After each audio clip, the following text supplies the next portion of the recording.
Hello दोस्तों, welcome back. आज की मूवी ऐसे चोर पे है जिसके चोरी करने का तरीका देख के आपका सर चकरा जाएगा। एक तो पक्की गारंटी है कि आप कहीं पे भी बोर नहीं होंगे। मूवी का नाम है द कॉन आर्टिस्ट, जो 2014 में रिलीज हुई कोरियन थ्रिलर मूवी है। तो चलो फटाफट इसका एक्सप्लेनेशन देखते हैं। लियो वैसे तो एक चोर है, मगर एकदम कुल दिमाग का है। बड़ी बड़ी चोरी भी वह बड़ी आसानी से कर देता है और उसकी वजह है उसका ब्रिलियंट दिमाग। दुनिया में ऐसी कोई तिजोरी नहीं जो वो खोल नहीं सकता। आज तक वो कभी ना पकड़ा गया है, ना कोई उसके बारे में जान सका है। लियो ने यह चोरी की कला अपने गुरु फ्रैंको से सीखी है, जो उसके जमाने के बहुत बड़े चोर हुआ करते थे। लियो का एक पार्टनर भी है जिसका नाम गोगा है। गोगा लियो के लिए बड़े भाई की तरह है। लियो ने चोरी करके लाई हुई चीजें गोगा उसे बेचने का काम करता है। तो आज भी लियो बड़े ब्रिलियंटली एक आर्ट पीस चोरी करता है, मगर वहां से भागने के चक्कर में वह आर्ट पीस टूट जाता है। लियो के दिमाग में कुछ अलग ही चल रहा होता है, तो वह उस आर्ट पीस की रेप्लिका बनाता है। दरअसल उस आर्ट पीस पे चोई नाम के एक बदमाश बिजनेसमैन की नजर होती है। तो लियो गोगा से कहता है कि प्रोफेसर डिनो उसके इस नकली आर्ट पीस को सर्टिफाई कराएगा और वह पीस चोई को बेचेगा। प्रोफेसर डिनो एंटिक्स के स्पेशलिस्ट है। उनके जैसा पार्की दुनिया में दूसरा कोई नहीं। वह एंटिक्स को परख के उसे सर्टिफाई करते हैं। तो लियो डिनो के पास जाके बड़े कूलली उससे कहता है कि उसे उसका नकली आर्ट पीस सर्टिफाई कराना है। अब जाहिर है डिनो जैसा बड़ा आदमी ऐसी चीज के लिए क्यों तैयार होगा, मगर ब्रिलियंट लियो के पास उसका भी तोड़ होता है। वह डिनो के सामने उसकी पूरी कुंडली रखता है कि कैसे डिनो जुए की वजह से कर्जे में डूबा हुआ है और उसने आज तक कितने नकली आर्ट पीस एंटिक्स सर्टिफाई करके बेचे हैं। अगर यह बात पब्लिक के सामने आ गई तो डिनो की कितनी बदनामी होगी। जेल तो अलग से होगी, और इस धंधे में एक बार कलंक लग जाए तो फिर बदनामी पीछा नहीं छोड़ती। बेचारा डिनो लियो का नकली आर्ट पीस चोई को असली बोल के बेचता है। ऑफ कोर्स लियो डिनो की इस सर्विस के लिए उसे अच्छा कमीशन भी देता है। यहाँ इंस्पेक्टर चैंग की कई दिनों से चोई पे और उसके काले कारनामों पे नजर है, मगर हर बार चोई उसे मात दे देता है। चैंग चोई के अकाउंटेंट को अपने साथ मिला के चोई का पूरा काला चिट्ठा हासिल करने की कोशिश करता है, मगर उसके पहले ही चोई अपने अकाउंटेंट की यह गद्दारी जान जाता है और उसके चैंग तक पहुंचने के पहले ही उसे किडनैप करके सीमेंट में जिंदा दफन कर देता है। तो चोई इस किस्म का ब्रूटल इंसान है। यहाँ लियो अपने अड्डे पे नकली करेंसी पे काम कर रहा है। वह देख के गोगा उससे कहता है कि बेटा, अगर करेंसी इतनी आसानी से प्रिंट की जा सकती तो दुनिया का हर धुरंधर चोर घर में ही नकली करेंसी छाप लेता। मगर लियो करेंसी पे नहीं, बल्कि एक अलग किस्म की इंक पे काम कर रहा है, जो प्रिंट करते वक्त दिखाई नहीं देती, मगर लाइट में आते ही अपीयर हो जाती है और अल्कोहल से आसानी से मिटाई जा सकती है। अब इसके पीछे उसका क्या मकसद है, यह आगे जाके हमें पता चलता है। अब लियो के दिमाग में अगली चोरी का प्लान शुरू होता है। वो यूना से मिलता है। यूना आर्ट गैलरी में आर्ट की एग्जीबिशन लगाने का काम करती है। उसका सपना है कि उसकी खुद की एक आर्ट गैलरी हो, जिसके लिए वह फाइनेंसर ढूंढ रही है। तो लियो फाइनेंसर बनके उसके सामने खुद को प्रेजेंट करता है। गोगा की समझ में नहीं आ रहा कि लियो के दिमाग में क्या चल रहा है। लियो उससे कहता है कि उसने 3 मिलियन के डायमंड चुराने का प्लान बनाया है। गोगा को पूरा भरोसा होता है कि लियो का प्लान कभी फेल नहीं जाता, मगर इस बार जिस ज्वेलरी शॉप पे लियो डाका डालने का प्लान कर रहा है वो चोरी की है, और इस चोरी में उन्हें एक हैकर की जरूरत है जो रोड पे और शॉप में लगे सीसीटीवी कैमरा को एक्सेस कर सके। तो गोगा, जिसका नेटवर्क काफी जबरदस्त है, वो मीठा मीठा बोल के मारियो को पटाता है। मारियो एक आईटी एक्सपर्ट है। लियो मारियो से कहता है कि उसे हैकिंग के साथ आगे जाके गद्दार का एक रोल भी निभाना है, जो वो चेहरे से लगता भी है। मारियो समझ नहीं पाता, मगर पैसे के लिए तैयार होता है। अब चोरी का प्लान करने के लिए एक जगह की जरूरत होती है। तो शहर से दूर मगर हाईवे के पास एक जगह तय की जाती है। वैसे वह जगह होती है गवर्नमेंट के नाम पे, मगर काफी सालों से वीरान पड़ी है। गोगा मैंगो नाम के अपने एक पहचान के चिंदी गुंडे के जरिए उस जगह को अपना अगला अड्डा बनाता है। मैंगो डिस्प्यूटेड प्रॉपर्टी नकली डॉक्यूमेंट्स बना के बेचने और किराए पे देने में माहिर है। तो अब झवेरी बाजार के उस ज्वेलरी शॉप पे नजर रख के उसके बारे में पूरी इंफॉर्मेशन निकाली जाती है जहां उन्हें चोरी करनी है। मारियो उनसे कहता है कि वह सीसीटीवी कैमरा से उनकी रिकॉर्डिंग इरेज करेगा। उस पूरे झवेरी बाजार की सिक्योरिटी पुलिस देख रही है। चोई के उस ज्वेलरी शॉप की वीआईपी रूम में असली माल रखा हुआ है, मगर वहाँ किस टाइप की तिजोरी लगाई गई है ये पहले जानना जरूरी है। तो अगले दिन लियो यूना से मिलता है। लियो उसके गले में लगाए नेकलेस की तारीफ करता है जिसमें बेहद कीमती हीरा लगा हुआ है। यूना कहती है कि वो उसकी माँ का है जो उसके पिता ने उसे गिफ्ट किया था। मगर यूना को नहीं लगता कि वो उतना कीमती है क्योंकि उसके पिता उतने अमीर इंसान नहीं थे। तो हीरे की असली कीमत जानने के बहाने लियो उसे एक ज्वेलरी शॉप लेके जाता है जो चोई के ज्वेलरी शॉप के बगल में है। वहाँ की लेडी उस हीरे को परख के बताती है कि वह नेपोलियन के जमाने का है जो काफी कीमती है। वह सुन के यूना शॉक होती है। तभी लियो बड़ी सफाई से साथ में लाया ब्रीफकेस सोफे के नीचे छुपाता है। फिर वह यूना के साथ चोई की ज्वेलरी शॉप में जाता है और वहाँ वही हीरा दिखाता है। वहाँ का जौहरी भी यूना से कहता है कि वो मामूली हीरा नहीं है। उस हीरे की असली कीमत जानने के लिए वो उन दोनों को वीआईपी रूम लेके आता है। रूम में आते ही लियो वहाँ लगाई तिजोरी को स्टडी करता है क्योंकि वही उसका टारगेट होता है। दूसरी ओर चोई एक बड़ी रॉबरी की तैयारी में है। मगर उस रॉबरी में जो तिजोरी खोलनी है उसे खोलने के लिए जिस तरह के एक्सपर्ट चोर की जरूरत है वो उसे मिल नहीं रहा। तो वह काफी नामचीन चोरों को शहर से उठवा के उनसे उस तिजोरी की रेप्लिका खुलवाने की कोशिश करवाता है। मगर कोई भी चोर कामयाब नहीं होता। यहाँ चोरी की रात प्लान के हिसाब से गोगा बेवड़े की एक्टिंग करते हुए चोई के शॉप के पास वाली ज्वेलरी शॉप में लगे शटर को छेड़ता है जिससे सिक्योरिटी अलार्म बजने लगता है। पुलिस वहां पहुंच जाती है। तभी लियो बटन दबा के उसने सुबह उस ज्वेलरी शॉप में छोड़ी हुई उस ब्रीफकेस से धुआं निकालना शुरू करता है। पुलिस को लगता है शॉप में आग लग गई तो पुलिस उस एरिया की अलार्म सिस्टम बंद करती है। अब लियो और गोगा उस मौके का फायदा उठा के बड़ी अक्लमंदी से चोई की ज्वेलरी शॉप में एंट्री करते हैं। लियो वीआईपी रूम में लगाई उस तिजोरी को ड्रिल करके उसके अंदर साउंड रिसीवर डालता है। फिर तिजोरी के नॉब को घुमा के उसके साउंड को स्टडी करके परफेक्टली तिजोरी को खोलता है। उतने वक्त में गोगा सीसीटीवी कैमरा की हार्ड डिस्क निकाल लेता है। लियो तिजोरी में रखे कीमती डायमंड्स निकाल लेता है और बड़े कुल्ली शॉप से निकल के जीप में बैठ के चला जाता है। चोरी कामयाब होती है। दूसरे दिन शॉप में हुई चोरी की खबर सुन के चोई गुस्सा होने के बदले क्यूरियस हो जाता है कि यह कौन चोर है जिसने आसानी से इतनी डिफिकल्ट तिजोरी खोली और जिसे आज तक पुलिस पकड़ नहीं पाई। वह जान जाता है कि यह चोर उसके उस बड़ी रॉबरी के लिए तिजोरी खोलने के काम आ सकता है। वह अपने आदमियों को उसे ढूंढने बोलता है। वो उनसे कहता है कि अब यह चोर जरूर चोरी किए हुए हीरे ब्लैक मार्केट में बेचने की कोशिश करेगा, तो चोरी का माल खरीदने वाले व्यापारियों पे नजर रखो। यहाँ यह चोरी डिटेक्टिव चैंग के नजर में भी आती है और खास करके इसलिए क्योंकि चोरी उसके सबसे बड़े दुश्मन चोई की शॉप में हुई है। चोर ने जिस तरह पुलिस को पास वाली शॉप में एंगेज करके चोरी की वह सुन के चैंग इम्प्रेस होता है। वह अपने असिस्टेंट को स्ट्रीट पे लगाए सीसीटीवी कैमरा चेक करने बोलता है। दूसरी ओर मैंगो गोगा के कहने पे कुछ सैंपल हीरे लेके चोरी का माल खरीदने वाले एक आदमी के पास पहुंच जाता है और उसे उन हीरो की प्राइस कोट करने बोलता है। मैंगो के जाते ही अंदर की रूम में छुपे हुए चोई के आदमी बाहर आके मैंगो का पीछा करते हैं और उस वेयर हाउस तक पहुंच जाते हैं जहां लियो छुपा है। चोई लियो गोगा और मारियो की पूरी हिस्ट्री निकालता है। उसे आश्चर्य होता है कि इतने ब्रिलियंट चोर के बारे में वह अब तक कैसे नहीं जान पाया। तो अब चोई अपने आदमियों के साथ लियो के अड्डे पे जाके तीनों को पकड़ लेता है। चोई लियो से कहता है कि एक बड़ी रॉबरी में उसे उसकी जरूरत है। लियो चोई से कहता है कि वो किसी के अंडर काम नहीं करता। तो अब चोई उन तीनों को उठा के अपने प्राइवेट जेल में बंद करता है। दूसरे दिन चोई तीनों को धमकी देता है कि उसे उन तीनों की कमजोरी पता है, जैसे गोगा की सिस्टर, मारियो के बूढ़े फादर, तो लियो की नई गर्लफ्रेंड यूना। तो अब अकलमंद लियो चोई से हाथ मिलाता है क्योंकि ना करने से मौत के सिवा कुछ मिलने वाला है नहीं। लियो के इस फैसले पे गोगा नाराज होता है मगर लियो उससे कहता है कि वो उस पे भरोसा रखे।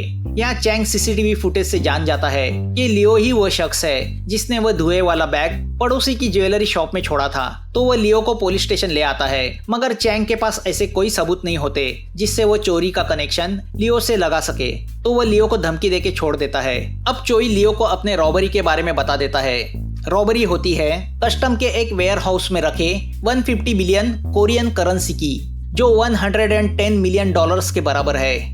कस्टम ने 5 साल पहले पोर्ट पे इस इलीगल फंड को कैप्चर किया था। वह पैसे अब हाई सिक्योरिटी में कस्टम के वेयर हाउस में एक बड़ी तिजोरी में रखे हुए हैं जिसके बारे में किसी को कानो कान खबर नहीं। यह पैसे जल्दी ही वहां से शिफ्ट किए जाने वाले हैं, तो उससे पहले उन्हें चोरी करनी है। चोई लियो को उस तिजोरी के जैसी सिमिलर तिजोरी देता है ताकि वो उस पे खोलने की प्रैक्टिस कर सके।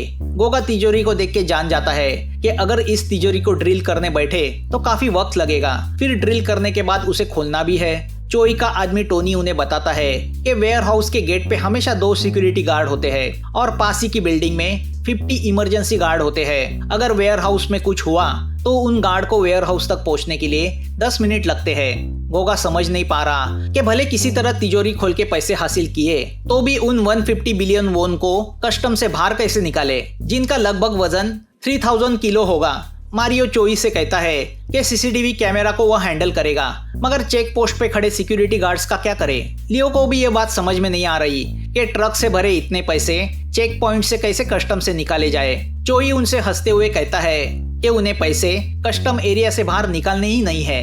चोई बताता है कि पोर्ट पे उसका एक कंटेनर पड़ा है जिसमें उसने चाइना से प्रिंट करके मंगाए हुए 50 मिलियंस के कूपन्स पड़े हैं जो नोट की तरह दिखते हैं। वो उसने जानबूझ के इंपोर्ट किए हैं, तो चुराए हुए नोटों को इन कूपन्स के नीचे छुपाना है। नीचे पैसे होंगे तो ऊपर उन्हें ढके हुए या कूपन्स होंगे। चोरी के कुछ दिन बाद तक कंटेनर को वही पोर्ट पे रखा जाएगा।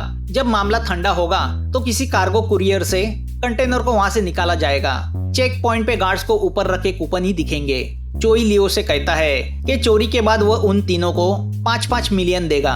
चोई को लियो पे भरोसा नहीं तो वह मारियो को अपने साथ मिलाता है और उससे कहता है कि लियो और गोगा जो बातें करेंगे वो उसे आके बताए। पैसे की लालच में मारियो तैयार होता है। यहाँ लियो को अपने गुरु फ्रैंको की याद आती है। फ्रैंको चाहता था कि लियो चोरी करना छोड़ दे, क्योंकि इस चोरी की वजह से फ्रैंको को उसकी फैमिली से दूर रहना पड़ा है।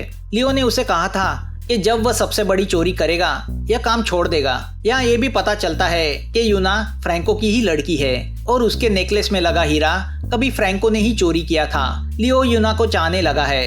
एक दिन प्लान की चर्चा करने चोई लियो के होटल पहुंचता है तो देखता है कि चैंग के आदमी लियो पे नजर रखे हुए हैं। चोई को देख के वह सिविलियन ड्रेस में बैठे पुलिस ऑफिसर चैंग को इन्फॉर्म करते हैं, तो चैंग समझ जाता है कि लियो का चैंग के साथ कनेक्शन है। तो अब पुलिस की टीम लियो की रूम की ओर चल पड़ती है। तो यहाँ चोई पुलिस का खतरा भांप लेता है और लियो को वहां से शिफ्ट करने का फैसला करता है। जब तक कि चैंग लियो की रूम तक पहुंचता, लियो अपना सारा सामान बटोर के चोई के साथ वहां से भाग जाता है। मगर चैंग को लियो की उस रूम में एक और सीक्रेट रूम मिलती है जिसके अंदर उस कस्टम की चोरी के प्लान को लेके बहुत सारे फोटोज पूरी दीवार पे चिपकाए होते हैं। चैंग को इतना ही पता चलता है कि 14 तारीख को लियो और चोई इंचन कस्टम में कुछ तो करने वाले हैं। चोई लियो से कहता है कि चोरी के 2 दिन पहले वह स्टोरेज यार्ड में बॉम्ब रखे जो रिमोट कंट्रोल से ऑपरेट होता है। बॉम्ब में ब्लास्ट होते ही सबका ध्यान यार्ड की तरफ चला जाएगा। उतनी देर में तिजोरी खोली जा सकती है। लियो चोई से कहता है कि वह एनवायरनमेंट डिपार्टमेंट का आदमी बनके चेकिंग के बहाने कस्टम एरिया में एंट्री करेगा, जिसका फैक्स एनवायरनमेंट डिपार्टमेंट की तरफ से कस्टम को 2 दिन पहले भेज दिया जाएगा। यह एक रूटीन चेकिंग होता है तो उन्हें कोई रोकेगा नहीं। तो अब गोगा बॉम्ब बनाने में लग जाता है, जो उसका एक्सपर्ट है। चोई उसे 2 बॉम्ब बनाने बोलता है। उस बॉम्ब को 2 दिन पहले कंटेनर यार्ड में रखा जाता है। मारियो चोई से कहता है कि जैसे ही बॉम्ब ब्लास्ट होगा अलार्म बजना शुरू होगा। उसी वक्त वह कस्टम की पूरी सिक्योरिटी सिस्टम को हैक करेगा, जिससे कस्टम के सब सीसीटीवी कैमरा बंद हो जाएंगे। उस सिस्टम को रिबूट किए बगैर ठीक नहीं किया जा सकता। तो सिक्योरिटी वाले सिस्टम को रिबूट करेंगे। सिस्टम को फिर से शुरू होने में 45 मिनट्स लगते हैं और हमें इसी 45 मिनट्स में चोरी करनी होगी। और हमें इसी 45 मिनट्स में सिर्फ चोरी नहीं करनी, बल्कि 3000 किलो के वो नोट वैन में भर के उस कूपन वाले कंटेनर तक लाने हैं और उन्हें उस कंटेनर में शिफ्ट करना है। दूसरी ओर लियो वो रेप्लिका तिजोरी टाइम में खोलने की बहुत कोशिश करता है, मगर उसे कामयाबी नहीं मिलती। लियो को लगता है कि यह प्रैक्टिस करना उसका तरीका नहीं है, तो वह डायरेक्ट चोरी के वक्त असली तिजोरी पे हाथ आजमाएगा। गोगा के हिसाब से 5 मिनट गार्ड्स को संभालने में जाएंगे, 10 मिनट तिजोरी में ड्रिल करने जाएंगे और 5 मिनट तिजोरी का कॉम्बिनेशन नंबर ढूंढने में जाएंगे। मतलब बचे हुए 25 मिनट में उन्हें वो 150 बिलियन शिफ्ट करने होंगे। सब कुछ कट टू कट है। थोड़ी सी गलती हुई तो पुलिस अरेस्ट करेगी। लियो गोगा से कहता है कि चोरी कामयाब भी हुई तो भी चोई उन तीनों को मार देगा, इसलिए उसने अपना खुद का एक अलग प्लान बनाया है। वह गोगा से कहता है कि चोरी के तुरंत बाद वह कस्टम की सिस्टम डिपार्टमेंट में जाके चोरी के एड्रेस और फोन नंबर की जगह अपना एड्रेस और फोन नंबर डालेगा। फिर अपने फ्रॉड कार्गो कंपनी के जरिए वह पैसे से भरा कंटेनर अपनी किसी सीक्रेट जगह पे लेके आएगा। पूरे 150 बिलियन हमारे होंगे। लियो और गोगो की यह बात मारियो चोई को बताता है। यहाँ डिटेक्टिव चैंग को लगता है कि लियो जानबूझ के वो रॉबरीज के फोटोज उस रूम में छोड़ के गया ताकि पुलिस गुमराह हो जाए, क्योंकि उसके हिसाब से कस्टम में चोरी करने लायक कुछ है ही नहीं। पुलिस का ध्यान डाइवर्ट करने के लिए लियो और चोई ने यह चाल चली है, तो वह कस्टम को नजरअंदाज करता है। यहाँ चोई को पता चलता है कि लियो की गर्लफ्रेंड यूना दरअसल फ्रैंको की लड़की है। वही फ्रैंको जो कभी चोई का पार्टनर था और चोई के लिए रॉबरी किया करता था। अब चोई फैसला करता है कि जैसे ही लियो तिजोरी खोल के पैसा उसके कंटेनर तक लाएगा वो लियो को मार देगा। यहाँ यूना लियो से उस दिन से नाराज है जब पुलिस उसे पकड़ के अपने साथ ले गई थी। यहाँ पता चलता है कि फ्रैंको का मर्डर किया गया था जिसे सुसाइड का दिखावा किया गया था। लियो चाहता है कि जब तक उसका मिशन पूरा नहीं होता यूना कहीं छुप के बैठे, मगर यूना उसका कहना नहीं मानती। तो अगले ही पल चोई के आदमी यूना को किडनैप करते हैं। अब रॉबरी को अंजाम देने का वो दिन आता है। चोई अपना एक्सेस कार्ड दिखा के कस्टम एरिया में एंट्री करता है तो मारियो टेलीफोन टेक्नीशियन बन के चेक पोस्ट से अंदर आता है। उस दिन टेलीफोन सर्विसिंग का दिन होता है तो उसे एंट्री दी जाती है। मारियो अपना लैपटॉप कस्टम की सिक्योरिटी सिस्टम को कनेक्ट करता है तो चोई रिमोट से बॉम्ब ब्लास्ट करता है।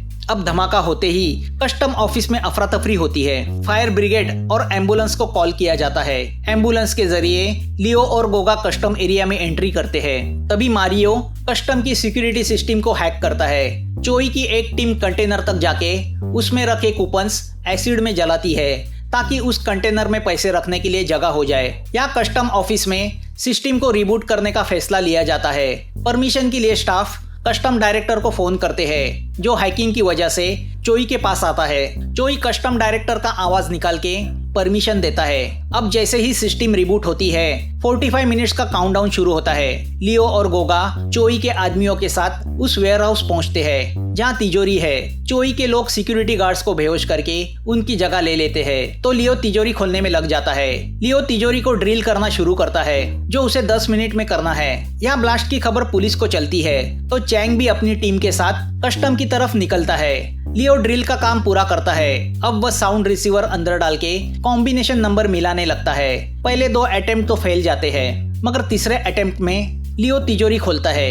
फिर भी 5 मिनट के बदले उसे 7 मिनट लगते हैं। तो अब उनके पास सिर्फ 23 मिनट बचते हैं जिनमें नोटों को कंटेनर तक ले जाना है, जिसके लिए उन्हें वैन के 2 चक्कर लगाने पड़ेंगे। पहली चक्कर में तो पैसा सही सलामत कंटेनर तक पहुंचा दिया जाता है, मगर दूसरी राउंड में वैन से पैसा ले जाते वक्त चैंग वेयर हाउस पहुंच जाता है। वह शक के चलते वेयर हाउस का चक्कर काटता है। अंदर लियो और गोगा वैन को छुपा देते हैं। चैंग को कुछ भी सस्पिशियस नजर नहीं आता तो वह चला जाता है। अब उनके पास सिर्फ 2 मिनट रह जाते हैं। वह कैसे वैसे वेयर हाउस से बाहर निकलते हैं और यहाँ सिक्योरिटी सिस्टम रिबूट होती है। सीसीटीवी कैमरा फिर से शुरू होते हैं। अब बचे हुए वो पैसे भी कंटेनर में शिफ्ट किए जाते हैं। तभी वहाँ पे स्वैट की पुलिस आती है। लियो गोगा को बोट से जाने कहता है और खुद स्वैट का ध्यान दूसरी ओर खींचने के लिए उनके सामने से भागता है। वो उन्हें गुमराह करके कस्टम की सिस्टम रूम तक पहुंच जाता है जहां वह कंप्यूटर पे चोई के कंटेनर डिस्पैच का एड्रेस चेंज करने लगता है। तभी चोई वहां पहुंच जाता है। वह लियो को गन पॉइंट पे रखता है। चोई लियो से कहता है कि उसे पता चल चुका है कि वह यह सब रॉबरी के लिए नहीं बल्कि अपने गुरु के मर्डर का बदला लेने के लिए कर रहा है। दरअसल लियो जान चुका है कि फ्रैंको का मर्डर चोई ने किया है क्योंकि फ्रैंको ने रॉबरी की एक मिशन के लिए चोई को इनकार किया था। अब चोई लियो को कार में बिठा के कंटेनर यार्ड में ले जाता है और उससे कहता है कि उसे अपने आप को पुलिस के हवाले करना है वरना उसकी गर्लफ्रेंड यूना को मार दिया जाएगा। अब चोई खुद पुलिस को फोन करके उन्हें लियो का लोकेशन देता है और उनसे कहता है कि वही टेररिस्ट है। लियो कार को भगाते हुए समुंदर के पास ले आता है। पुलिस उसे घेर लेती है। लियो कार में रखा बॉम्ब का बैग लेके समुंदर में जंप करता है मगर जंप करते वक्त एक पुलिस उस पर गोली चलाता है। घायल लियो पानी में गिर जाता है और बैग में रखे बॉम्ब का ब्लास्ट होता है। लियो की मौत की खबर सुन के गोगा दुखी होता है तो मारियो खुश होता है कि अब उन्हें लियो का शेयर भी मिल जाएगा, जिस पर दोनों में झगड़ा होता है। मारियो गोगा के पेट में चाकू भोंक के उसे मार देता है। अगले दिन चोई कार्गो से अपना वह कंटेनर अपनी कंपनी के गोडाउन में मंगाता है मगर जब वह कंटेनर खोल के अंदर देखता है तो वहाँ नोटों के बदले सिर्फ कूपन होते हैं। वह देख के वह हैरान होता है। वो समझ नहीं पाता यह कैसे हुआ। नोट तो कंटेनर में उसके आदमी के सामने भरे गए थे तो इतने बिलियन अचानक गायब कैसे हुए। तभी उसे लियो का फोन आता है। हाँ, लियो जिंदा होता है। लियो उससे कहता है तुम्हें तुम्हारे कूपन्स मिल गए और मुझे मेरे बिलियन वोन मिल गए। चोई उससे कहता है कि वो उसे उसका पैसा वापस करे वरना वो यूना को मार देगा। लियो उससे कहता है कि बेशक वो यूना को मार दे, उसे उससे कुछ लेना देना नहीं है। पैसे के सामने प्यार की कोई कीमत नहीं। तभी चैंग पुलिस फोर्स लेके चोई को पकड़ने उसकी कंपनी की तरफ आता है। दरअसल आपको याद होगा, लियो ने प्रोफेसर डिनो के जरिए चोई को एक आर्ट पीस बेचा था, तो उसमें लियो ने एक ट्रांसमीटर फिट किया था जिसके जरिए उसने चोई की वह सारी बातें रिकॉर्ड की हुई होती है, जिसमें चोई ने एक्सेप्ट किया था कि उसी ने उसके अकाउंटेंट को सीमेंट में गाड़ दिया है। वह सब सबूत लियो ने अपने एक आदमी के जरिए चैंग तक पहुंचाए थे। तो यहाँ कंपनी में चोई के आदमी और पुलिस के बीच मुठभेड़ होती है। चोई टोनी को यूना को मारने बोलता है, मगर उसके पहले मारियो जाके यूना को छुड़ाता है। जी हाँ, मारियो भी चोई से मिला हुआ नहीं होता, ये भी लियो की चाल होती है। मारियो यूना को छुड़ा के ले जा रहा होता है कि रास्ते में टोनी आता है, मगर पुलिस टोनी को गोली मार देता है। यहाँ मौका देख के चोई गोडाउन से भागता है। रास्ते में लियो चोई को फोन करके बताता है कि तुम पुलिस से कब तक भागोगे, सरेंडर करो। चोई उससे पूछता है कि उसने इतनी बड़ी अमाउंट कस्टम से कैसे निकाली। अब लियो पूरी स्टोरी बताता है। वो चोई से कहता है, तुमने मेरे पीछे पुलिस लगाई तो मैंने उसी पुलिस में अपनी नकली पुलिस घुसाई। जब मैं समुंदर में जंप कर रहा था तब पुलिस की भेस में मैंगो ने मुझ पर नकली बुलेट्स चलाई, नकली ब्लड बाहर आया। सबको यही लगा कि मैं मर गया। और रही बिलियन वोन की बात, वो तो तुम ही ने कस्टम से निकाले और उसे अपने गोडाउन में लेके आए। कूपन समझ के तुम जिसे अपने गोडाउन में छोड़ के आए हो वो दरअसल असली नोट ही है। लियो चोई को बताता है कि उसने ऐसी इंक बनाई थी जो लाइट में आके अपीयर होती है और अल्कोहल से मिट जाती है। मैंने मेरे आदमियों के जरिए प्रिंटिंग मशीन को उस कंटेनर तक ले जाके उनमें से 50 मिलियन के असली नोटों के ऊपर 30 मिनट्स के अंदर कूपन का डिजाइन प्रिंट करवाया और उन कूपन लगने वाली असली नोटों को उन बाकी के बिलियन नोटों पे बिछाया। ऊपर कूपन लगने वाले असली नोट थे तो उनके नीचे भी असली ही नोट थे। तुमने तो सिर्फ ऊपर ऊपर के नोटों को कूपन समझ के छान मारा। अगर थोड़ा नीचे देख लिया होता तो सब समझ जाते। बिलियन डॉलर तुम्हारे सामने थे मगर तुम तो बेवकूफ निकले। तभी गोडाउन में गोगा और मारियो फॉरेंसिक पुलिस बन के आती है और वह कूपन लगने वाले असली नोट हासिल करती है। मतलब गोगा भी जिंदा था। उस कंटेनर से मैंगो ने उसे बाहर निकाला था। यहाँ लियो चोई के कार को ठोक देता है और चोई को पुलिस के हवाले करता है। चोई जैसा बदमाश हाथ लगने से चैंग भी खुश होता है। चोई ने बताई जगह पे खुदाई करके अकाउंटेंट की लाश को बाहर निकाला जाता है। चोई को लंबी लग जाती है। यहाँ लियो और गैंग अपने गोडाउन में उस कूपन प्रिंट किए हुए नोटों पे बियर छिड़कती है। अल्कोहल लगते ही उन असली नोटों पे लगी कूपन की प्रिंट निकल जाती है। 150 बिलियन वोन उनके सामने होते हैं। लियो उनमें से 1 मिलियन यूना को गिफ्ट करता है, जिससे वो अबू धाबी में एक आर्ट गैलरी खरीदती है। जहाँ लगे एग्जीबिशन में यूना को उसका वह हीरो का नेकलेस भी दिखता है। हॉल के बीचों बीच लियो ने पेंट की हुई उसकी पेंटिंग भी रखी होती है। वो पीछे मुड़ के देखती है तो पीछे लियो खड़ा होता है। जाहिर है दोनों अपने प्यार को कबूलते हैं। मिले हुए पैसे से गोगा एक रेस्टोरेंट खरीदता है जहाँ वह अपनी खुद की बनाई हुई डिशेस बेचता है। तो मैंगो गवर्नमेंट से वो बड़ा वेयर हाउस खरीदता है जहाँ उन्होंने चोरी प्लान की थी। अब वह एजेंट नहीं ओनर है। तो मारियो नाइट क्लब खरीदता है जहाँ उसके दोस्तों को फ्री में एंट्री है। मूवी यहाँ खत्म होती है। अगर आपको यह धमाल मूवी पसंद आई हो तो कमेंट में बताना। और हाँ दोस्तों, इस मेहनत के लिए एक लाइक और सब्सक्राइब करना तो बनता है। फिर मिलेंगे नई मूवी के साथ। Thanks for watching.